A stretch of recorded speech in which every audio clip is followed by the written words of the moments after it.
our kids don't kill themselves because of lack of love. They can have absolutely everything and still struggle with suicidal thoughts. I hear every day. Well, my daughter is at college and she said she's been really depressed, but she's not the type to kill herself. Cheryl, if I could tell you the number of times people have told me and then 2 weeks later called me back and said, oh my God, my child attempted suicide or killed herself or himself or themselves. I do not want that to happen. Welcome to the Moms of Tweens and Teens podcast. If some days you doubt yourself and you don't know what you're doing, if you've ugly cried alone in your bedroom because you felt like you're failing, well, I just want you to know you're not alone and you have come to the right place. Raising tweens and teens in today's world is not easy, and I'm on a mission to equip you to love well and to raise emotionally healthy, happy tweens and teens that thrive. I believe that moms are heroes, and we have the power to transform our family and to impact future generations. If you are looking for answers, encouragement, and to become more of the mom and the woman that you want to be, welcome. I'm Cheryl Gould, and I am so glad that you're here.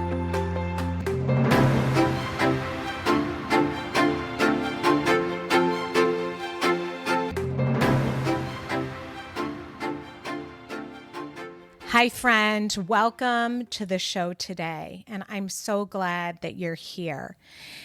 And mental health and emotional wellness is something that we all want for our kids. And if our kids are struggling, if they're going through a tough time, if they're spending a lot of time in their bedrooms, and you know they're sad and they are isolated and they're lonely, or you have a kid that is struggling with depression or anxiety or substance abuse, it's heartbreaking. You feel powerless, confused, it's scary. And the big question is, what do you do? That's what we ask ourselves. What do we do? Well, my special guest today is AnneMoss Rogers, and she is here with answers. In this interview, AnneMoss bravely shares her heartbreaking journey of losing her son Charles to suicide. She opens up about the challenges leading up to his tragic passing, her struggles to support him through addiction, and what she would have done differently if only she'd known at the time.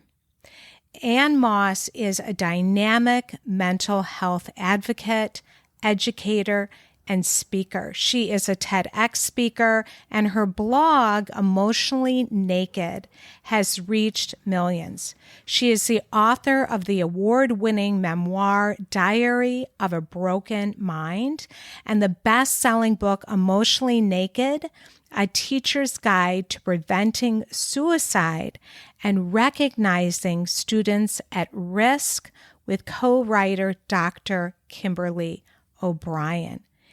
AnneMoss shares wonderful resources, which I want you to check out in the show notes. She also shares with us wisdom and what parents can do and say to create an environment where change is possible and there is support, healing, and hope available. She also offers so many free ebooks if you have a kid that is struggling with mental health. And so make sure in the show notes that you check those out. So without further ado, let's jump in. Well, welcome, AnneMoss. I'm so glad to have you on the show today, and thank you for joining us. Thank you so much for having me and for us to be together again. Your audience is really important to me, so I appreciate that. Well, and thank you. And I know you were on our part of our summit, and not all of our listeners were able to hear from you there. So many were, but we just felt like this whole message and the work that you're doing is so important, especially when you're raising tweens and teens, to help to raise mental health awareness and what we can do to be able to help our kids. So that's what we're going to be talking about today, and no better person to talk to than you about this. And I thought we would start out by you sharing your story and about your son and the mental health advocacy work that you're doing as a result today. Well, thank you. It was pretty early when I saw signs that my son might be just different or dealing with some issues that I couldn't quite put my arms around. And, I'd see some signs in early elementary or middle school. But it was once he got to high school and he started to use drugs and alcohol that I started to wonder, is he masking something? Is he trying to numb his feelings? And I thought his feelings might be depression. I never, in my wildest dreams, thought it would be thoughts of suicide. But that was his antidote to thoughts of suicide late at night. Charles was the funniest, most popular kid in school. He's 6'1", Hmm. 135 pounds, and this mop head of loose, curly brown hair. I mean, he was just one of these really charming people. When he walked in the room, everybody turned towards him like he had sunshine in his pocket and he was there to hand it out. And oh gosh, nobody was funnier.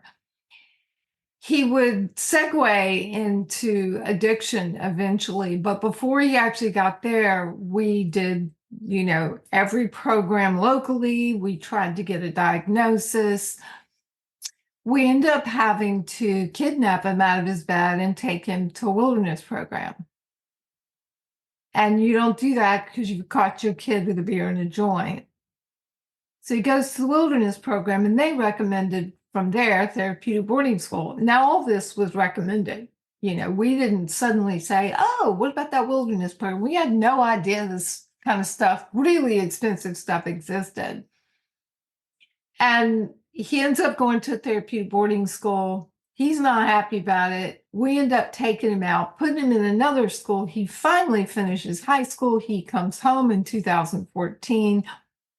He spent some 22 months outside our home in some kind of placement. It was my hope that he would start to use the tools that he learned while he was away. And the only tools he learned while he was away that he actually used was how to get more drugs, unfortunately, and none of the coping strategies he learned. So he went back to using drugs and alcohol, became addicted to heroin, and for 9 of the 10 months he was addicted and living in my house, I had no idea. I mean, I would see strange behavior, but he did his drugs at night. And here's how he did it. He would text his drug dealer. He would be parked in front of the house. They would deliver it to the car. He would do his drugs in the car. He snorted it. I didn't realize you could snort heroin. Come back in. He would sleep it off. And then when I woke up in the morning, by the time he got up, he wasn't high anymore. So, I rarely saw the symptoms. But these days, your kids can go to like a convenience store and get gummy bears that have a hallucinogen in them. And while they say 21 and over, I've been in lots of these stores and I've never once seen them check any IDs. So they don't have to necessarily go to a drug dealer. They can go to your local gas station or convenience store, and they have access to, you would not believe the myriad of drugs that they can just buy out of a store for like really cheap, like $8. They can get something to get high with. It would be in 2015, he ended up going to detox to rehab. And then he went to a recovery house and he relapsed. They took him back to detox. And he left there. You know, he walked out, he got all checked in, he decided he didn't want to be there anymore. And for 2 weeks, we didn't know where he was. We're out to dinner one night. We are beside ourselves. We've had some communication. I had a phone call that day. I was still upset about it, trying to get in touch with him, and he hadn't called me back. And that really worried me. And then the police call and they meet us in the parking lot and they deliver the worst news of our lives. And they tell us, my son is dead. My husband said, "How did he die?" Cheryl, I am so sure it is drug overdose. Yeah, I'm so sure of it. In my mind, I'm like, what a stupid question. And of course, it's not a stupid question, but I was so positive. And they said it was a suicide, not an overdose suicide. And the method he used left absolutely no question. And it was like this extra twist of the knife. And you know what my first question was. How could I be such a crummy mother that my son would check out on me, that he would leave me? Didn't he know we loved him? I would find out more about suicide because I had to understand it. And it's really not that our kids don't kill themselves because of lack of love. They can have absolutely everything and still struggle with suicidal thoughts. I hear every day, well, my daughter is at college and she said she's been really depressed, but she's not the type to kill herself. Cheryl, if I could tell you the number of times people have told me and then 2 weeks later called me back and said, oh my God, my child attempted suicide or killed herself or himself or themselves. I do not want that to happen, especially when there are signs and there are ways you can intervene, and you have to work through that fear. Because talking about suicide doesn't give them the idea. When we talk about it, we're basically opening up the conversation saying, I am willing to listen to you. Wow. Thank you for sharing your story. And yeah, I'm just thinking about how that must have felt for you to just go through all of that and how you did so many things, getting him into the wilderness program, trying, then getting him into the therapeutic boarding school, and every step of the way, trying to get him help, and then having it end in suicide. Oh, it just exploded in our faces. I mean, I thought, after all we've done, or have we added to that, or should we have not done that? Cheryl, I can't tell you to this day if that trajectory was right or wrong, but I can tell you it did add trauma. And I think family-based treatment is the way to go, where if you can get a family to work with a therapist and get the kid involved and, at least one of the parents, I think that has the best success rates of anything. Because what happens when we send them off to go be fixed, we're not getting as much of the benefit of everybody learning what's going on. Yeah. And, they're doing a lot of this with eating disorders, and it's had some really good success rates. And I really think it is the way to the future, because we're not, sending them off somewhere.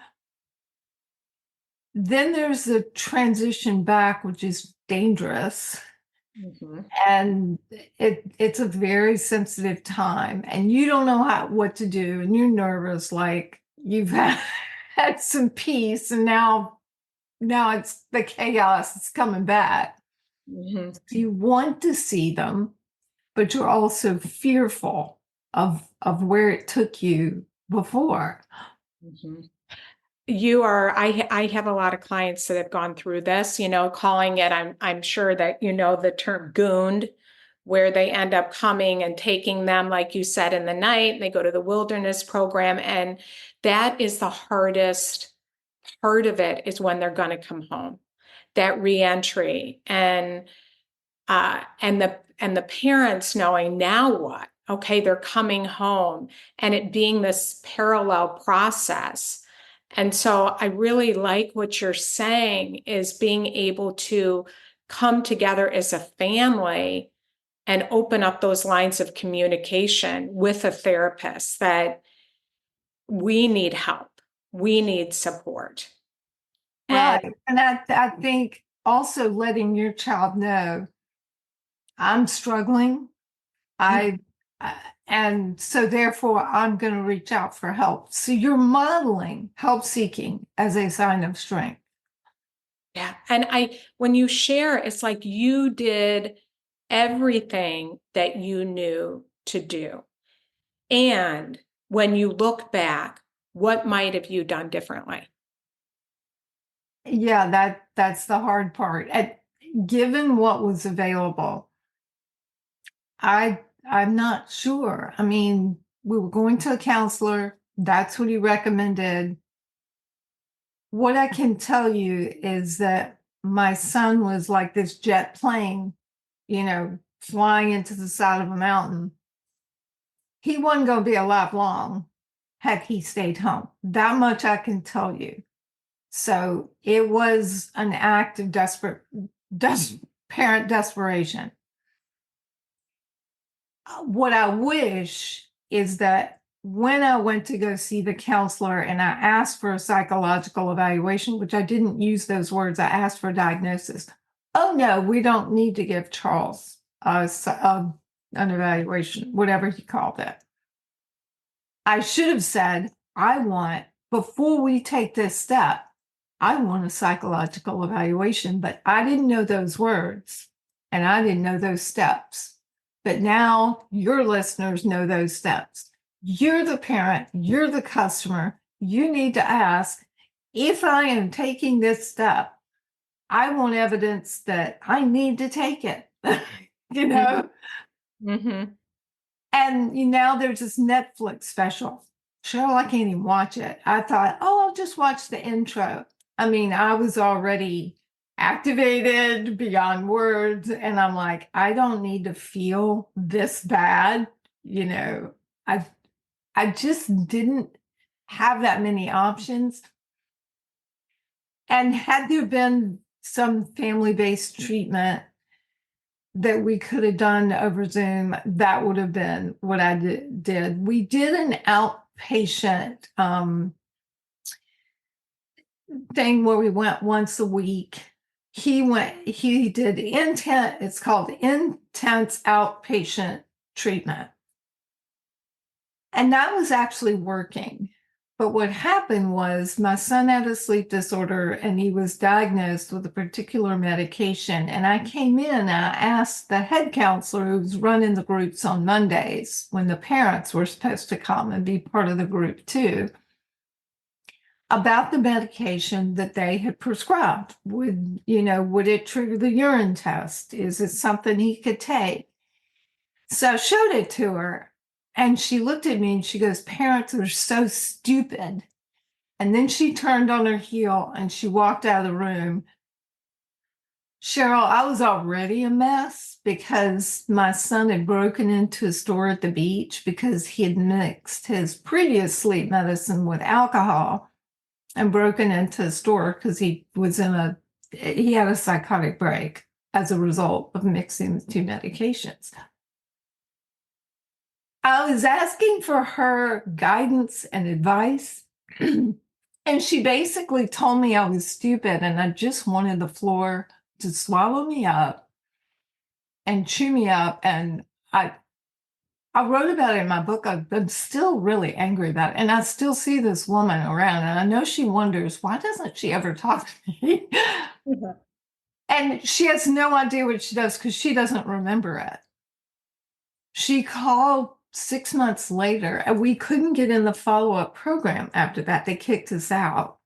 Mm. I'd signed up for this thing, and then I'd scheduled the psychiatrist appointment to follow that because they said, well, your kid has to be off drugs and alcohol before we do this part. And then we had all this space. So in that time before we got to the psychiatrist, he starts experimenting with drugs and alcohol when he had been abstaining. In Mm. other words, we were making success. And because she decided that, I was no longer worthy of the program because I asked a question, and I would later ask over and over, I kept calling. And then finally somebody said, well, it's because of the benzodiazepines you were allowing your son slam, and he hung up the phone. Wow. Yeah, I'm like, I didn't even know at the time that's what it was. I did later. I was just shocked. And I just felt like I had this support, and all of a sudden they were against me. And we were the only two parents who showed up every single Monday for this parent family thing. We had parents like show up occasionally. We were there every single week. We were so dedicated. And I don't really, Hurtful. it was, we kept running into stuff like that where the system that's supposed to help you was not helping you. And then the counselor we went to, I kept saying, I wish there was some support group. He would go off to wilderness. Do you know when I found out about family support groups? When I was in wilderness, I watched a webinar and they talked about here are the local family support groups. Look them up on the internet and see when they meet. My son is in wilderness, and for the first time, I found two, and I went to both of them. There's one through NAMI, Mm. family support group, and there is one called Families Anonymous if your child is messing with drugs and alcohol. And I went to that, and those were my peeps. That's who kept me sane. Mm. Mm. And when my son died, guess who the first people over to my house knew what to say, just dove right in, gave me a hug while everybody else is like, what do I say? What do I do? They just knew because they'd been there. Yeah, you had to have that support community around you. And that's just, I'm sure that you, in so many ways, are helping so many people because just affirming that, because I know that there's listeners here that are going through situations where they just feel like at every turn of trying to get their kids help and they're just all in, like you were all in wanting to know, how do I help my son? I need guidance and direction. And you didn't know. And here, the very place that you're going and you're showing up so faithfully is turning their back. And you're stupid, and the amount of shame you feel and blame is so, it just is so pervasive anyway. And so to have them just cut you off like that when you weren't doing it on purpose, you didn't know. So No, often you don't know. it was the oddest, you know, I don't think she adored me. And I would find out later, I would talk to another mom. She says, oh, we did that program. She doesn't like moms like us. And I'm like, what do you mean? She said, well, she likes the single moms who are struggling, but those of us who have like more normal families or more, middle class or upper middle class. So she has a little prejudice against us. She said, I've felt the same thing. She said, don't take it personally. It's kind of like you're shunned to begin with. And I thought, wow, that's really Mhm. strange. So if I were to give your your listening audience, and your child is struggling with drugs and alcohol, because they are 15 times more likely to die by suicide. So you really want to start to change your family dynamic in a way that creates an environment where they're more likely to make a change. So you want to look for programs that support CRAFT, CRAFT.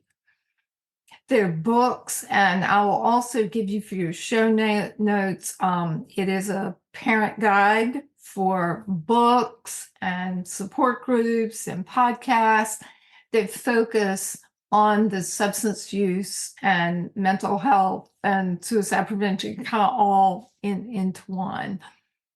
So I have a guide, and I'll send you a link to that, because it just gets like, well, is this mental health? Is this because of marijuana use? Is this robo-tripping? Is it heroin? Because they're abusing poly substances.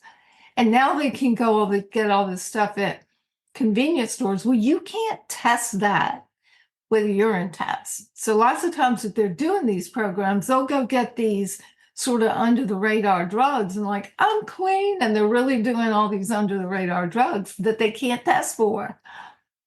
Yeah, yeah. So CRAFT, they want to look for programs. I've heard of CRAFT and get support. And then, there's listeners here and they're like, I'm not sure what's going on with my kid. They're in their room, they're smoking pot, they seem depressed, they don't want to go see a therapist. What do I look for? What do I do? What would you say to that? Well, I can tell you that any child sitting in his room smoking dope is masking something. Yeah. And I think the biggest thing is listen more and lecture less. And I say that because we really need to move more from this sort of punitive parenting to more of a wisdom guide. Mm-hmm. Mm-hmm. Understand that you can support this, you can help, but you can't fix all this. You can't. It's not possible for you to do that. You're fixers, you want to fix it. But you can change the way that you communicate, and you can change the way that you listen. Listen more and lecture less. And what I mean by that is lecturing's never worked, right? No. And when we say, I'm really concerned, and I think I've been talking too much. So what I'm going to do is I'm going to ask you some questions, then I'm just going to shut up, and I'm going to listen to you because something's going on and I don't know what it is. So I think one good way is say, I'm really struggling. I don't know what to go with something. And would you take a walk with me? And have the conversation that way. What you're really going to have to work on is allowing for those long stretches of silence. Yeah. And not start to backfill it constantly with words and advice and all that sort of stuff. You need to sit back, because if there is silence and they are not answering you, what is happening is they are processing. Yes. Yes. And we need to be patient, because that's where the nuggets are. And sometimes you'll make a mistake and you'll dive in and you'll go, I promised I would shut up. I tell you what, in this conversation, when I interrupt again, if you would say, Mom, you told me you would allow me to talk and you would listen, just remind me that that's what the deal was, and I'm going to shut up again. Because remember, I'm trying to learn here too. You're giving them some power back when you're doing that. You're giving them some agency. So as parents, you always want to look for opportunities to give them some agency, to give them their power back. Let's say you're doing a presentation at work you come in the room and you're like, I'm like so freaking out about this presentation. Can you come take a walk? I just need to chill out about it and I need to exercise. I need somebody to be with me. If you wouldn't mind just being with me. And then discuss it. Well, I've been thinking about this. What do you think about that? And you know what would help if you just gave me a random hug every once in a while, or just a stupid text, or whatever you're comfortable doing. It would just kind of make me feel that sense of relaxation. Now, let's say they come up and they hug you, give you a random hug. All of a sudden, what do? You turn into jelly. Because how often do your teens and twins do that, right? Turn into jelly. They're going to feel that power. Giving them their power back. You're giving them purpose. Like, wow, what I do means something. I really appreciate you saying that, because it's also modeling it for them, that I struggle too with these things, and opening up that communication with sharing, not for them to take care of you, but just to say, hey, I'm noticing I'm feeling anxious about this. I would love for you to go for a walk. And then they get to feel that sense of, yeah, my mom struggles too. And you're creating a climate in your home where it's safe to have struggles, to talk about how you're feeling. So what you're doing is you're being vulnerable, but you're not oversharing. You're not going out and going, take a walk, go, well, your dad lost his job and we're going to lose the house and we don't have anything in the bank account. Too much. Oversharing.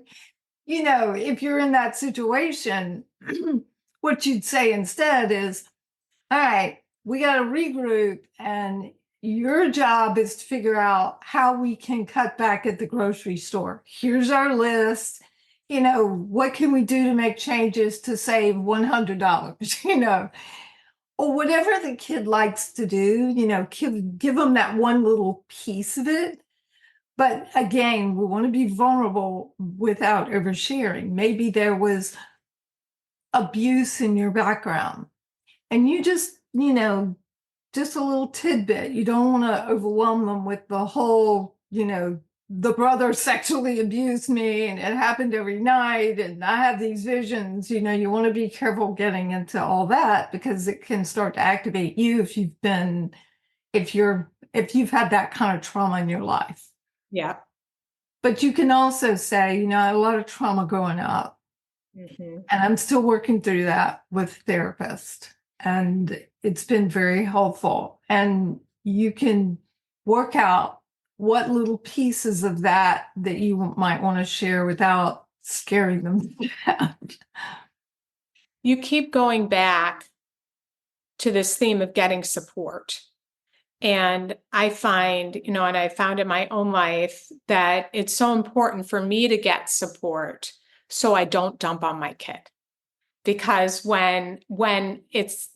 that's when it happens. If we're not getting support, if we don't have a safe place to go and talk about these things or work on these things, then it ends up leaking out on our kids. And the same thing about the fear. As you were talking about being a listening presence, what I talk to my mom so much about is how it's scary. Like if your kid's abusing alcohol and drugs or they're depressed, you're terrified. I mean, Terrified. it's really scary. And then what do we want to do when we're afraid? We want to control things. But that doesn't work. And that's the advice giving, that's wanting to lecture rather than listen. And so it can be so helpful. Like, where do I go? That's why we started the Moms of Tweens and Teens community. It's like, where do I go to dump out my stuff so that I can listen? Because I'm so scared right now. I'm really having trouble listening. I want to just fix this because it's so hard and difficult. I think what you offer is so beautiful. And I see the amount of activity that people ask their questions and they get, this is what I tried. They don't necessarily it's not like people are giving advice. They're just saying, I don't know what your situation is, but this worked for us, and we have this situation. So it allows people to see the different ways what worked for that child and to take little pieces of that and try one little thing.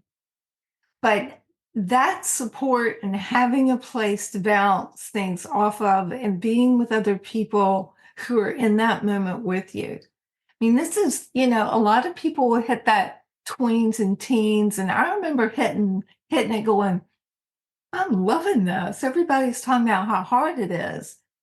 And then a year later, I was like, oh my gosh, now I see. And what do I do? And I'm overwhelmed and I had nowhere to go.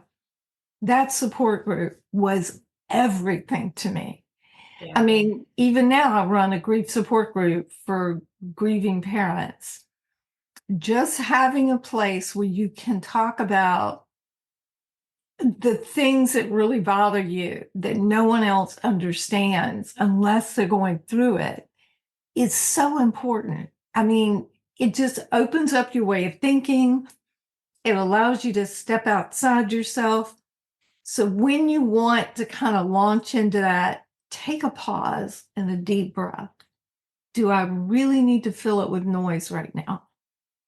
And the way I got my kids, the way I stopped lecturing, I asked my kids to help. I said, every time I lecture, you need to say, Mom, that is unsolicited advice. Yes. So it takes 18 months to break a habit. This habit was broken in 8 weeks because they loved it. Another way to give them their power back. They were able to say, Mom, I know. really? I love that. And I've done that with my kids too. And my kids are older now. They even call me out and they're like, you're giving me unsolicited advice. And I'm like, oh, there it is. And then I laugh. Yeah, I'm like, oh my God, you're right. yeah. But they can tell you, and I'm not asking. And then it's amazing how powerful it is when I say, you know what? I believe you're going to be able to figure this out. Even then, Perfect. and then they go, thank you, Mom, because we don't realize that we're also sending the message that we don't believe that they can handle it. And that is the next step, is allowing them. I'm confident you'll figure this out. I mean, that's it. And it's really that easy. So you've given them the confidence that I know you'll figure it out. You're really smart. Now, I think that what's important to get them to that place sometimes, we want to use curiosity over criticism. Start asking questions. My son's was moving out to California. Mom, we're going to move all of our belongings out there. And I mean, they were worth what, maybe $900, all their stuff. And I said, I want to dive in and go, that's going to be too expensive. You're going to have to do this and blah, blah, blah. So I didn't do that. I just took a deep breath and I said, oh, okay. I said, how much is that? And he goes, I don't know. And I was like, oh, okay. I was just curious if you knew. And you said you were couch surfing once you got there. Where would you put all that stuff? And then it was like, never mind. You'll figure all that out. I don't need to ask these stupid questions. 2 weeks later, he calls me back. Mom, it is like $6,000 or more to move all this stuff all the way to California. And we looked into a trailer and then nobody had a hitch and blah, blah, blah. And then once I got there, it's $200 a month near LA to store your stuff. And he goes, I don't have that kind of money. And I said, so what are you going to do? I'm so curious. And he goes, well, we're just going to sell it all on Craigslist and stuff like that and take the money and put it towards, our trip. And I said, oh my gosh, that's such a great idea. I didn't say I told you so. I didn't say, oh, my questions prompted that. No way. I planted seeds. Yeah, it's a whole different outcome too when we do that. I love that criticism. I mean, curiosity over criticism, or Right. curiosity over that advice giving. Yeah. And asking those questions. It's called, the fancy term, you can actually take something called motivational interviewing. I love that. Hmm. And you can actually earn a certification for that. And, I've taken it, but I was already doing that. Hmm. And because when they come up with the idea, how much more invested in it are they than if you tell it to them? Anytime, I remember one time telling them, I said, you shouldn't have parties at when you're in college because underage people are going to come and they're going to arrest you. And he goes, oh, Mom, that's BS.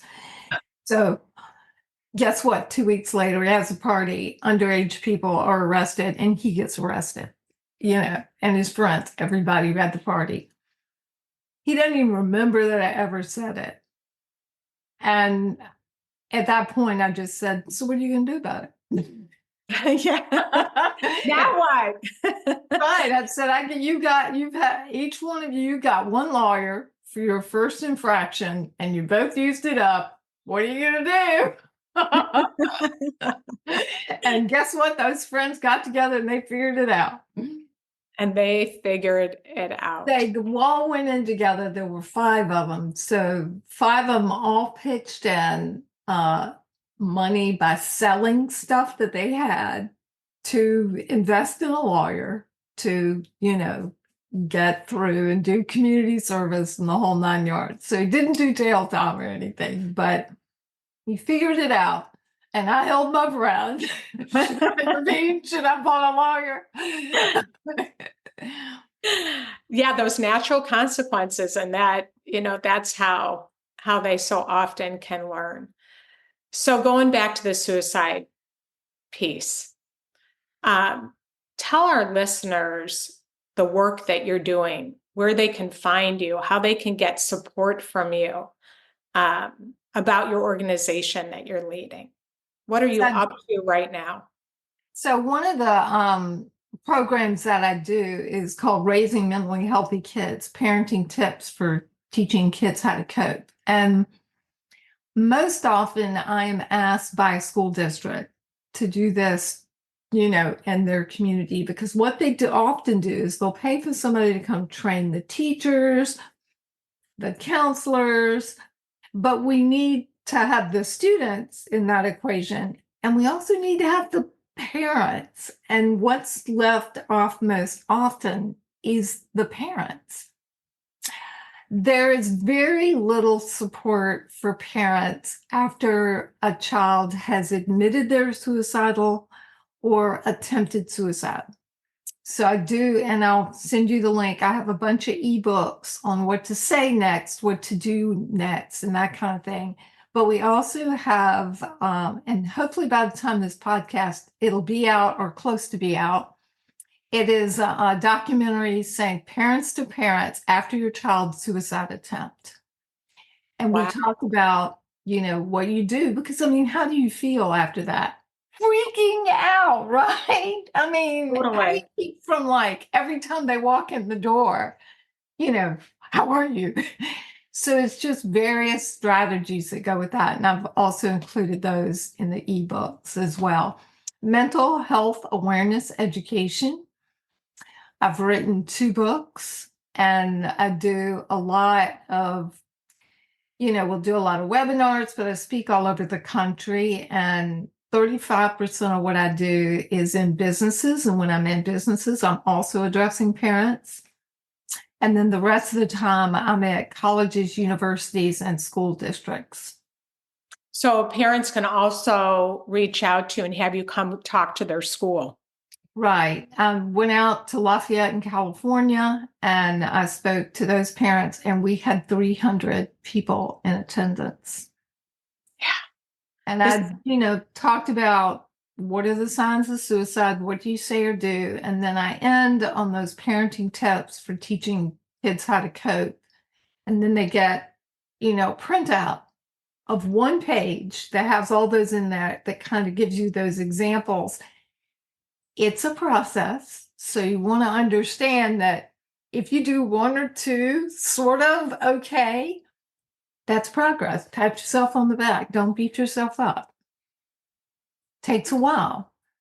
Yeah, it is a process. And I like that because when you're scared to death, you want to do it all at once. And we can put so much pressure, but just learning some of these things like the listening that you modeled and what you can say and what can you do. Can you think of one other coping skill that parents can help their kids with? I think that understanding their fears. So let's say you've got a psychiatrist appointment and it took you 8 months to get that psychiatrist appointment, and it is tomorrow, and your kid is saying, I'm not going. And you want to go and demand it because it took everything. You had all that paperwork. You want to leave that behind for a minute and you want to figure out what's behind that fear. So you want to say, well, why don't you share with me why you don't want to go? And I'm just going to shut up and listen to you. If I interrupt, you need to remind me, hey, mom, you were listening, remember? And then you listen, because you can't do anything about if you don't know what it is. I don't want to go to the psychiatrist, mom. This is them talking, because they'll prescribe medication and it'll make me a zombie. Well, as a parent, I would say, well, wow, I wouldn't want that. I love your personality. I wouldn't want that either. Can you start writing some of these questions down and can you ask the psychiatrist? In fact, I would love to get together and write down any other questions. And I think also we have to have a pact that I'm not going to make you do something, because if you're not invested in it, it's not going to work anyway, right? So why don't we just make that pact going in that nobody can make you do anything? So are you willing to go now? Can you just go to this appointment so we can ask this quick? Because I'd like to know the answers from a professional about some of the things you've put forth. That is so much more empowering because they say, I don't want to go. And you tend to freak out versus, oh, tell me why, what is it about going to that appointment that makes you not want to go? And just getting them to talk and I'll shut up, like being able to tell them that ahead of time. I loved when you said, oh, wow, I wouldn't want that either.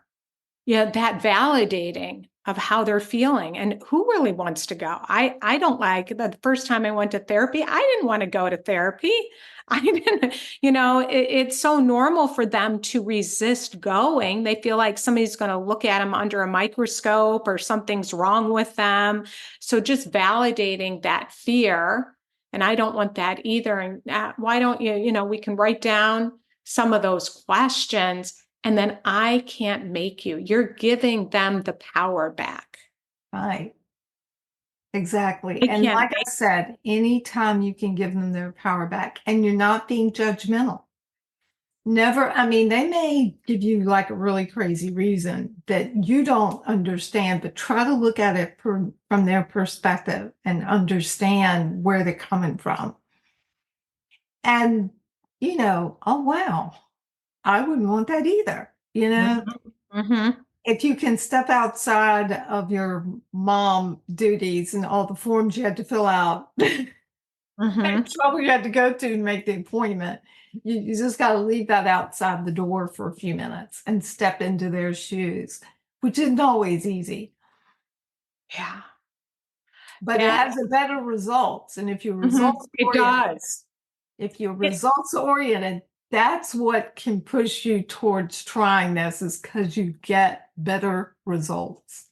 And you do. And it's hard to believe that, but having been somebody and and you do this as well, it's amazing. Just even handing it back to them and saying, I can't make you, empowers them. And then they go, oh, she can't force me. This is going to be my decision. How often then they do choose to go because it's their decision and they do want to feel better. They They do. do. They Um, want to feel better. They want strategies. They just don't want to be sent off. They don't want to have like tons of side effects. They don't want the stigma of having, there's just a lot of stuff they fear. And we need to find out what that is. mhm. AnneMoss, this has been so helpful. And I want everybody to check out. I'm so happy you're giving those books. And I will put those in the notes, your website, what you're doing. I hope people will reach out to you and even have you come speak to the school. It's an epidemic now with our kids and their mental health. And so many moms are struggling with this with their kids. And so tell them where to find you. Mental health awareness education. And if you look up emotionally naked speaker, you'll usually find me. And suicide prevention speaker, AnneMoss Rogers. Usually I come up for those, but I definitely am an advocate for parents, and you guys are my peeps. So Yeah. I am so grateful for the work that you're doing. I'm so grateful for you using your story and your grief and your tragedy for good to help us and to save lives. And so I just want to thank you. And I know I'll have you back again. And I love that. yeah, and I just really want you to know how much I appreciate you. There he is. For There all it of us is. that can see, oh, look at that hair and that beautiful face. And yeah, his life mattered. Yes, He's making a difference too. he still is. Yeah. And that's what we grieving parents don't want our children forgotten. Yeah. Yeah. So thank you so much for being on the show. Well, thank you for having me. Well, that's it for today. And thank you so much, friend, for joining me. And make sure that you check out the notes, the show notes, if you want to find resources. You can find AnneMoss Rogers at mentalhealthawarenesseducation.com. She has so many resources there. And also, I encourage you to check out the resources that we offer, and our site for those is now momsofteensandteens.com/resources. So thank you so much for joining me. Have a wonderful week, and I will see you back here next week.